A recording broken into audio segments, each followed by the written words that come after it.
बच्चों, आपने देखा हमने गणेश जी की स्थापना कैसे 10 दिनों तक की। अब 10 दिन के बाद क्या करते हैं हम? उनका विसर्जन। लेकिन उनका विसर्जन क्यों करते हैं वो आपको जानना है ना, तो मैं उसके रिलेटेड आपको एक स्टोरी दिखाऊंगी। चलो वो स्टोरी हम देखते हैं। ये है मुनि वेदव्यास। आपको पता है इन्हें महाभारत का ग्रंथ लिखना था, लेकिन उन्हें एक ज्ञानी व्यक्ति चाहिए था। तो उन्होंने किससे कहा पता है महाभारत का ग्रंथ लिखने को? हमारे गणेश जी को। तो मुनि वेदव्यास जी ने गणेश जी को बुलाया और उनसे कहा कि क्या आप मेरे लिए महाभारत का ग्रंथ लिखोगे? गणेश जी ने कहा हाँ लिखूँगा, लेकिन मेरी एक शर्त है।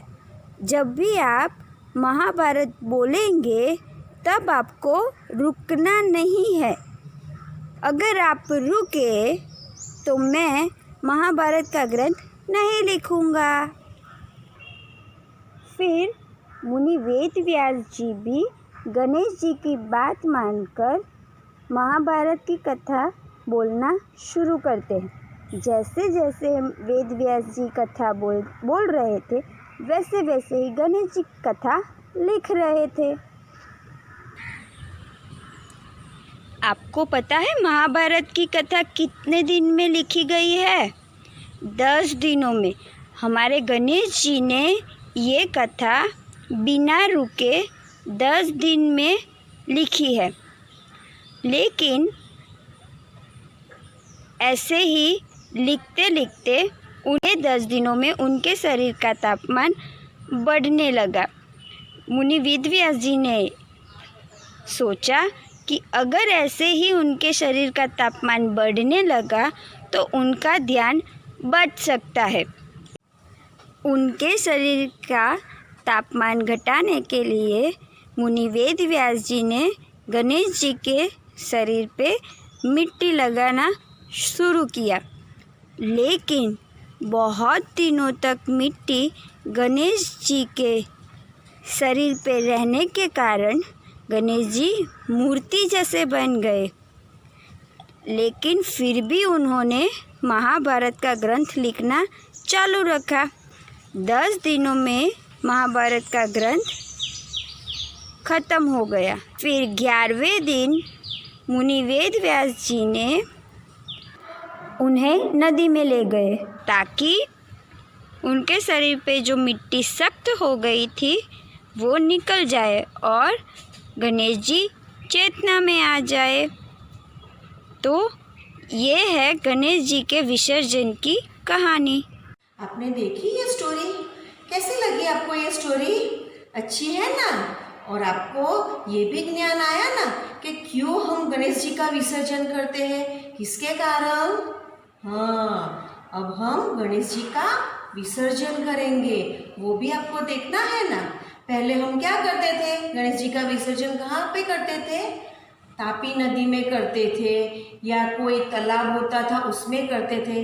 लेकिन अब ऐसा नहीं करना है, क्योंकि उससे पॉल्यूशन, वाटर पॉल्यूशन होता है, पानी गंदा होता है। इसलिए अब हम उसका विसर्जन हमारे घर पे ही करेंगे। तो आपको देखना है वो विसर्जन हम कैसे करते हैं। चलो मैं दिखाती हूँ आपको।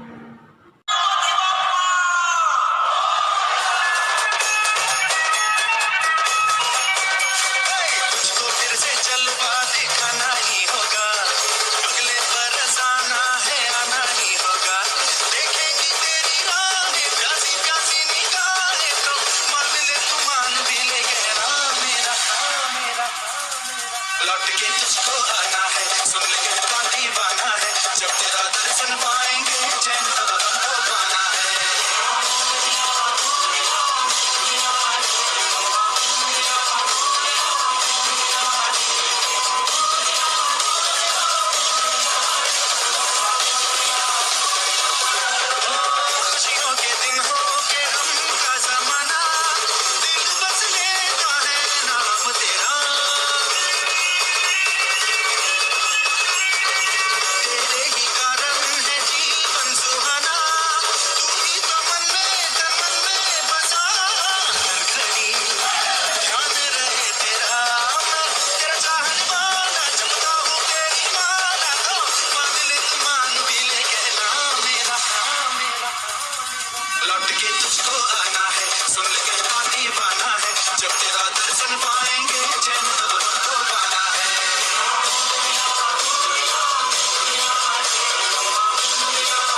देखा बच्चों, हमने गणेश जी का विसर्जन कैसे किया।